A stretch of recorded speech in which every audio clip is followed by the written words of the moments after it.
লাশটা পড়েছিল ড্রেনের স্ল্যাবটার ঠিক পাশেই। কিশোরী এক মেয়ের লাশ, 16-17 বছর বয়স হবে। গায়ের পোশাকটা কয়েকটা জায়গায় ছেঁড়া, মুখের একপাশে রক্ত আর আঘাতের চিহ্ন। কালো চুলগুলো ধুলোয় মিশিয়ে হালকা সাদা হয়ে গেছে।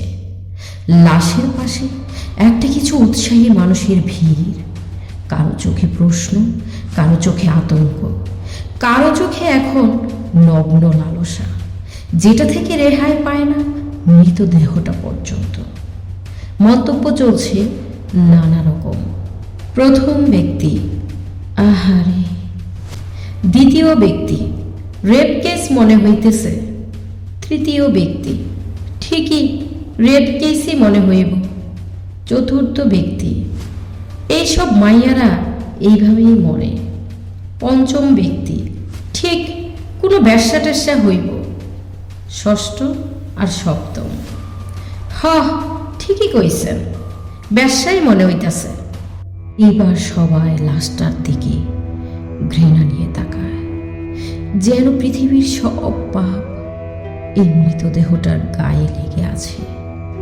এই লাশটা বাদে এই বিশাল পৃথিবীতে আর কোনো পাপ নেই। পুলিশের গাড়ি চলে আসে, সাথে ডোম নিয়ে।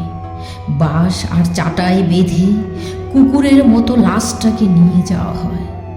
পাশেই একটা জীবন্ত কুকুর মাটিতে মুখ লাগিয়ে হাই তোলে। পুলিশের গাড়ি লাশ নিয়ে চলে যায়, সাথে হারিয়ে যায় কৌতূহল। কয়েকজন লাশটা নিয়ে এখনো আলাপ করছে নিজেদের মতো।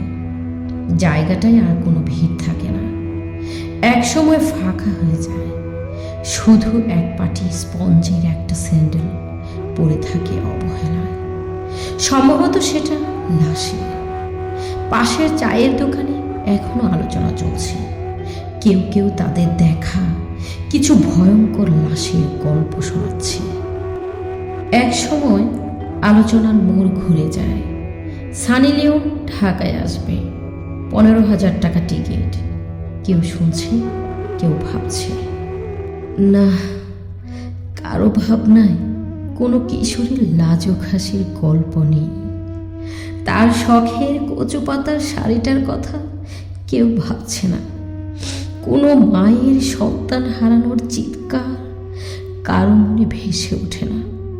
বাবার নিচু মাথায় ঝরা জল কারো চোখ ভিজিয়ে দেয় না।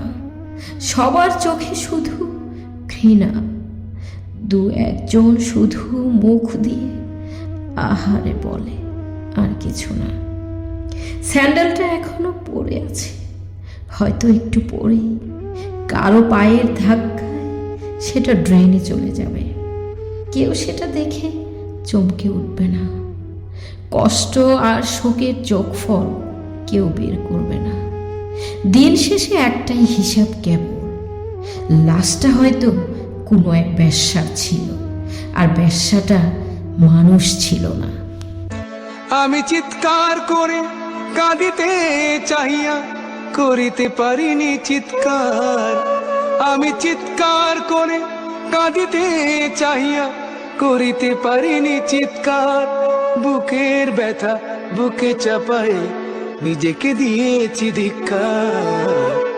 কতটুকু অশ্রু গড়ালি হৃদয় জলে সিক্ত, কত প্রদীপ শিখা জ্বালালে জীবন আলোয় উদ্দীপ্ত।